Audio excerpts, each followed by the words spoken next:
Tedes que facer unha revolución xacobina e cortarlles a cabeza a todos. Xa. Pero non terá un euro, verdade? Doutor Souto, ten un segundo, por favor. Sí, home, bro, non me trate de vostede. Ese café? Verá, que vai ser a boda do meu irmán, que se casa en 2 semanas con Mariela, e queríalle pedir, se é posible, un anticipo de soldo para pagar o plato. Hombre, será por cartos e por tío que faiga falta, hombre. Sí, sabía que Sin podía... problema, hombre. Sabía que podía contar con vostede, que ben Claro lle queda, que sí. que ben lle queda esa chaqueta... Aquí tes, hombre. 10 euros. Verá, queríalle pedir tamén, se é posible, quería mercar un traxe novo, porque o que teño está algo gastado. Si... Sí, hombre, será por cartos. Gracias, Toma. moitísimas, outros 10 euros. Bueno. Pero quen será estas horas, hombre? Gracias, doutor Souto. Nada, hombre. Gracias.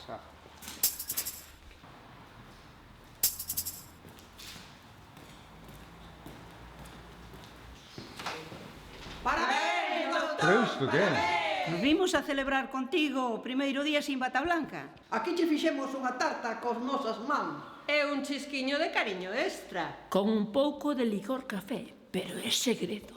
Non vai a ser que te pases bebendo como aquela vez que caíches no xurro. Ten vostede o colesterol alto.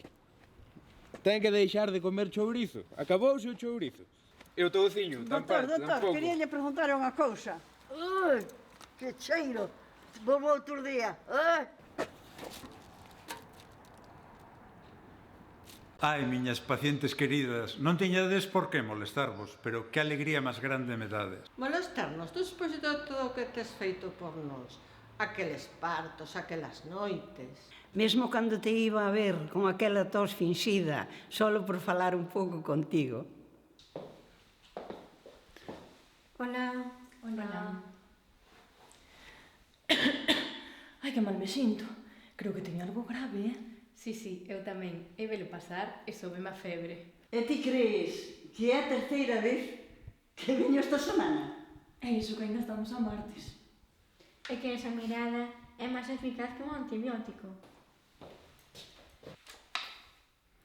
Cristina Piñeiro. Son eu, doutor.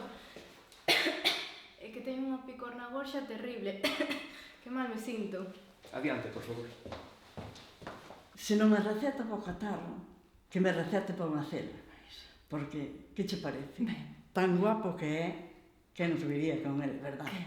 Eu encantada. Eu tamén. Casi estou enamorada dele, É para ser médico. Vengo todos os días. E seguiría vindo todos os días, mas nada que para verlo, fíjate.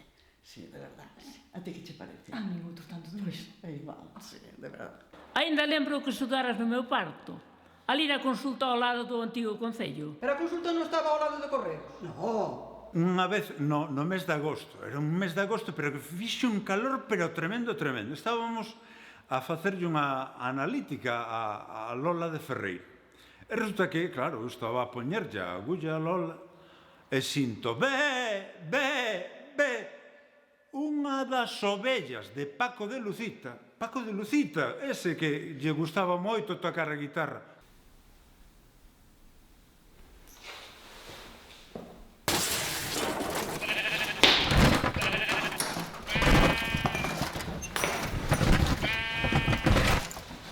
É Valentina. Outra vez. Sempre se lle escapa a Paco cando escoita o trator de Tembrás. E xe lle dixen a doutor Souto que pechara a ventá, pero non me fixo caso. Pero o doutor Souto está ben, non? Sí, para ver ahora. Paco! A ver se lle atendes ás ovellas, que pasan máis tempo na consulta que facendo no campeiro. Ai, Valentina, condenada. Non me esquece non era o veterinario. Desculpe, doutor, ten que perdoar, Que tempos, aínda lembro cando operaches a Pablo que traballaba no Cisne en paz descanse. Corría o ano 1995. Que mal acabara todo. Droga nas latas do atún. A quen se lle conte? Bueno, veña. Vamos a ir preparando un café para probar esta tarta. Así que, si queredes, por favor, vamos subindo ao comedor, que estades na vosa casa. Ahora aviso ao meu bro que traiga o café, que creo que xa está preparado. Facémonos máis guapos e máis bellos, e cos vos tempos máis pequenos. Facémonos máis guapos e máis bellos, e cos vos tempos máis pequenos. Facémonos máis guapos e